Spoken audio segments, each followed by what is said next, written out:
किसी एक समय इस धरती पर डायनासोर राज करते थे। आज जहां मनुष्य जाति के साथ साथ कई अगणित प्रजातियां और पेड़ पौधे मौजूद हैं, वो भारी भरकम शरीर से जिधर जाते थे, अन्य कई प्रजातियां अपने जान बचाने के लिए रास्ते ढूंढ कर नहीं पाते थे। उन डायनासोर में कुछ मांसाहारी और कुछ शाकाहारी भी थे, लेकिन लंबाई चौड़ाई में कोई कम नहीं थे।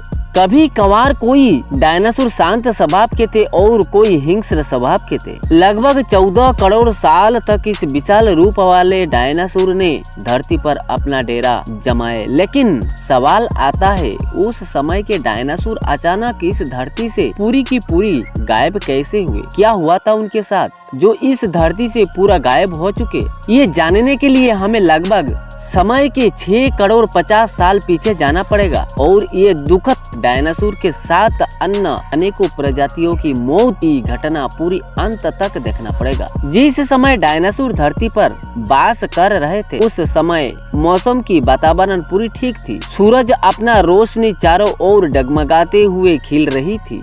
हवा भी अपना नियंत्रण में बहता था और लंबे लंबे पेड़ की घनियारी चारों तरफ छाई हुई थी और डायनासोर उसी के बीच बड़ी आराम से अपना जीवन बिता रहे थे। और कौन जाने उनकी जिंदगी अंतरिक्ष से एक उल्कापिंड पूरी तबाह कर देगी। एक भारी भरकम उल्कापिंड अंतरिक्ष से द्रुत गति से पृथ्वी की ओर आ रहा था। वो उल्कापिंड चांद के करीब से गुजरते हुए धरती की ओर हर सेकंड में आगे बढ़ता आ रहा है। जितना ही धरती की ओर आ रहा है, उतना ही उसका गति तेज होता जा रहा है। जितना ही पृथ्वी के समीप हो रहा है, एक आग की विशाल गोला के रूप में दिखाई दे रहा है। कोई प्रजातियां उसके तेज से ही मर चुके और अंधे हो चुके थे। उसका रफ्तार इतना ज्यादा था कि अटलांटिक ओशियन को सिर्फ 4 मिनट में पार कर लिया। कुछ ही देर बाद मेक्सिको के गड्डी के पास जमीन से टकराया और लगभग 35,000 डिग्री सेल्सियस की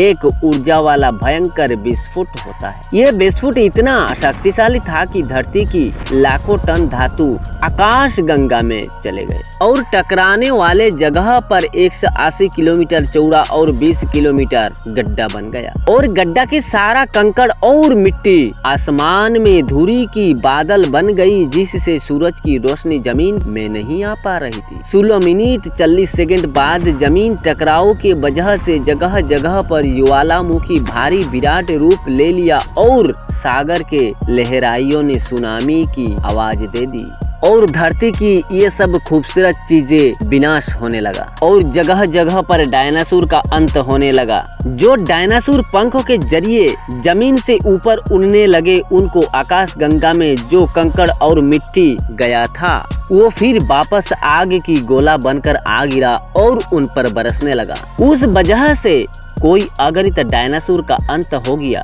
पेड़ पौधे जलकर राख हो गए, साथ में अन्य कई प्रजातियां अपना अस्तित्व खो दिए और जो डायनासोर इस आड़ में बचे थे, वो ज्यादा दिन तक धरती पर नहीं रह पाए, क्योंकि उस भारी भरकम शरीर को चलाने के लिए भोजन का भी जरूरत होती है। उस समय खाने के लिए ना शाकाहारी था और न मांसाहारी था। ऐसा ही सारे डायनासोर का अंत हो गया, साथ में अन्य कई प्रजातियां। दोस्तों, ये वीडियो बनाया हूँ, लेकिन बहुत कुछ सोच लिया। इस धरती के साथ अगर वातावरण सही नहीं रहेगा तो कोई भी जिंदा नहीं बचेगा। मैं विक्रम कानू मिलूंगा और एक नए वीडियो में। ये जानकारी पसंद आई तो वीडियो में लाइक करें और चैनल को सब्सक्राइब करना ना भूलें। धन्यवाद।